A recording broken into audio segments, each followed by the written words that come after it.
السلام عليكم.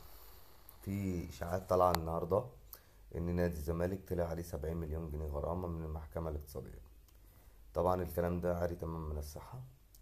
الحقيقه الكامله ان القضيه فيها مستند ناقص، فامرت المحكمه بوقف الدعوه لمده شهر. ليه؟ لان المستند اللي المفروض النادي الاهلي يجيبه ما جابوش، غالبا المستند من بره مصر، فلازم يترجم ويتظبط، لازم يوصل للقضاء كامل. انما 70 مليون و80 مليون و90 مليون، الكلام ده مش حقيقي. الكلام ده من بق محامي محمد رشوان. أه. وان وقف الدعوة ده مؤقت، يعني هو شهر واحد لحد حين احضار المستند بس.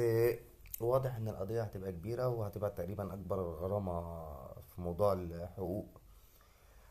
وربنا يوفق النادي الاهلي يا رب في القضية ديت، لان القضية ديت هتعلم ناس كتير قوي كل كلمة بينطقوها بعد كده.